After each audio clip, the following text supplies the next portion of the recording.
Welcome friends to another r/MaliciousCompliance video. If you're not a malicious soul, make sure to hit those like and subscribe buttons down below. That said, our first story of the day is by NaughtyCat890. Didn't go above and beyond? I'll delete everything I did above and beyond. The original owner of the business I worked for was amazing. I'll call him Larry. He cared about every employee and realized how much we helped the company with our respective positions. He had even let me go negative on my sick time once when I was hospitalized for a week following a double pulmonary embolism with the agreement that I would work the time back. And I did, just pinning a picture of how wonderful Larry was as our boss. Larry finally retired after 45 years of running the business and sold it to his son, who I'll call Eric. Most people know how bad of an idea that is, but Larry thought his son could handle it. He couldn't at first, but that's another story. Eric thought I wasn't doing enough during working hours. Office job, dealing with inventory coming into a retail store.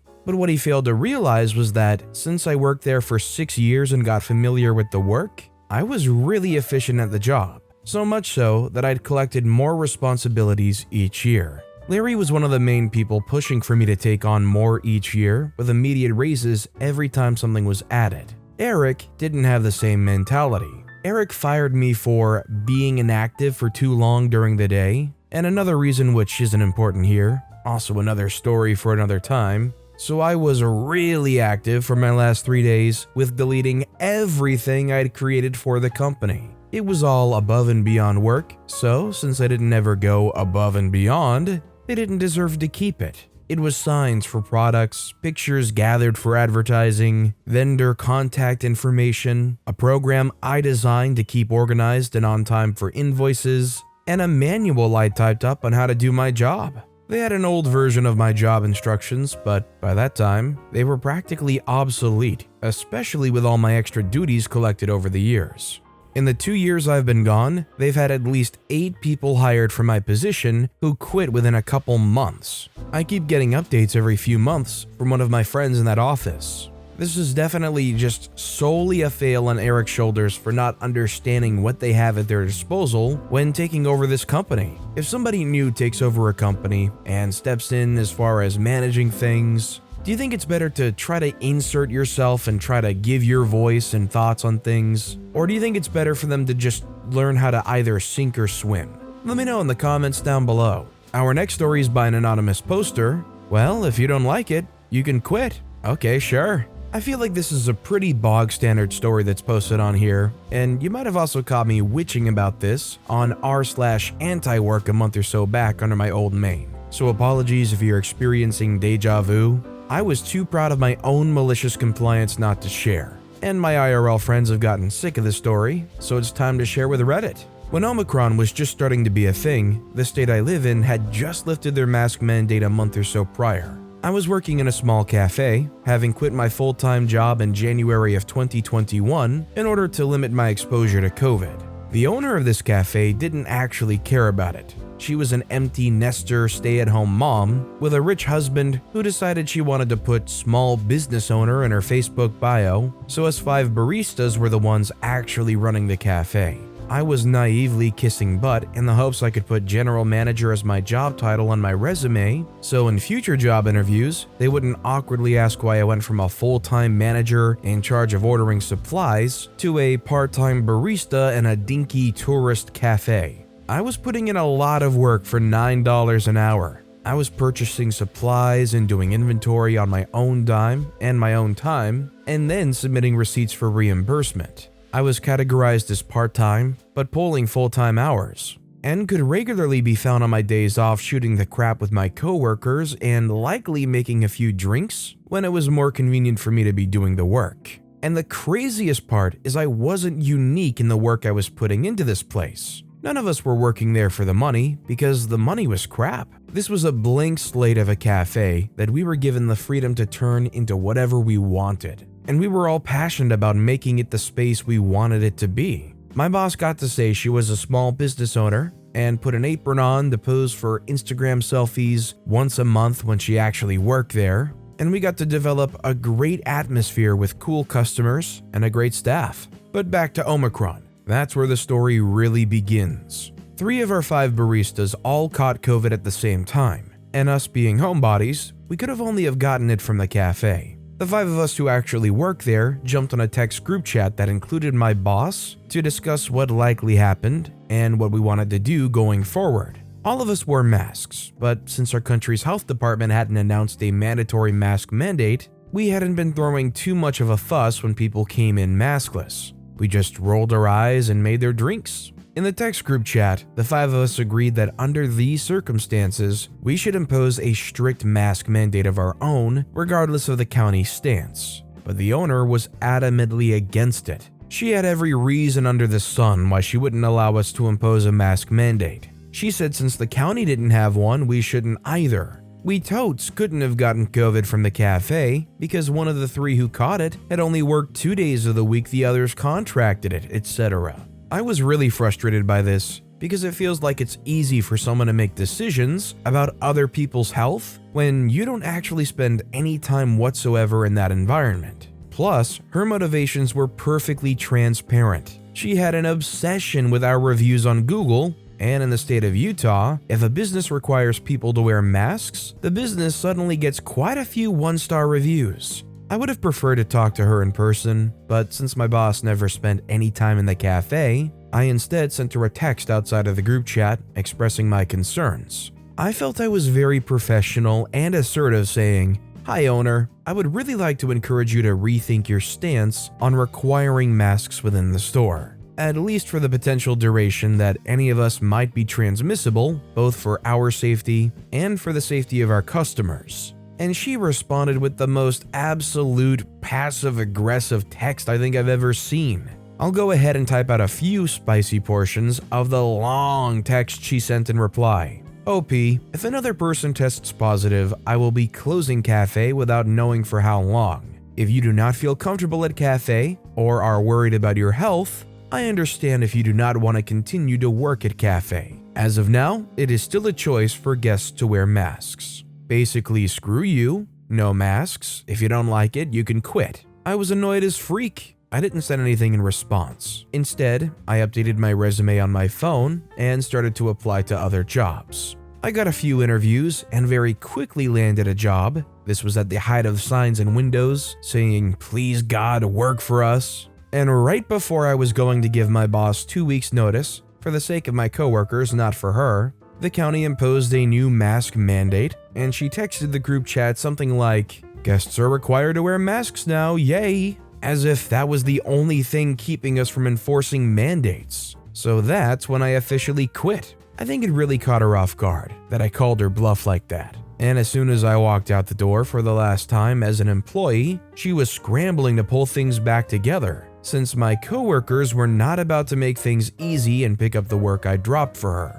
She was so disgruntled by my quitting that she went so far as to change all the locks on the store and change all the computer passwords, as if I was going to sneak in the middle of the night and steal from her. She really showed her true colors. 2 of my former coworkers are currently looking for other jobs, and it sounds like my former boss has really started to lose it now that she has to do work for the cafe.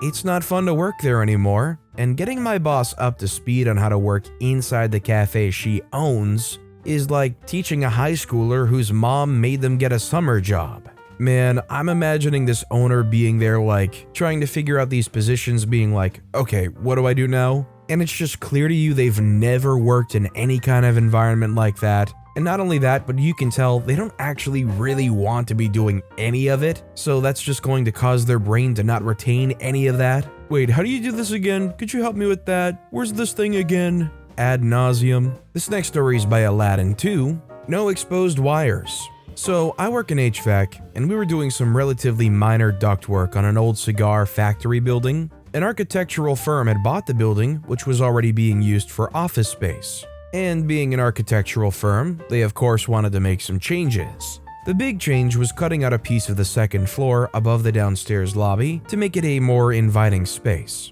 This impacted the ductwork for the first floor, hence us being there to move it. Everything was going pretty smoothly for us, but there was a guy from the firm who was very hands-on with the subcontractors and very picky about exactly how things got done. One issue he had with our work was with a basic return air grate we put in. He didn't like the looks of it, so we swapped it with one he liked. No problem.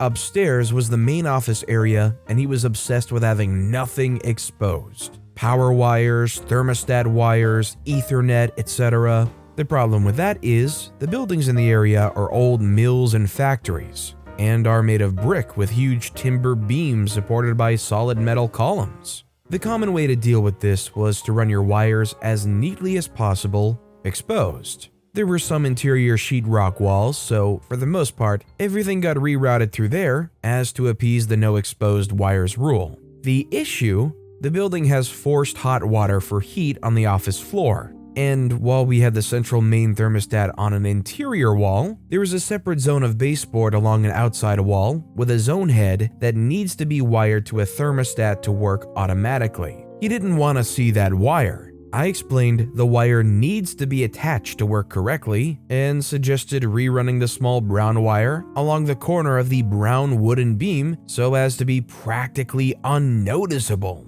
Nope, no exposed wires. A little more back and forth with the same answer. Okay, everything else is done, so I cut the wire, pulled it off the wall, and we're out of there. Fallout, wintertime, we get an extra cold week. Firm calls us and says, "Hey, this area of our office is real cold." I go out, show them how to manually open the zone head so it heats when the main loop is heating. Things start to be warmer, but still cool enough for the heat to be on. "Hey, this area's too hot." Go back over and show them again how to turn the zone off manually. Next year, wintertime, "Hey, this area's too cold."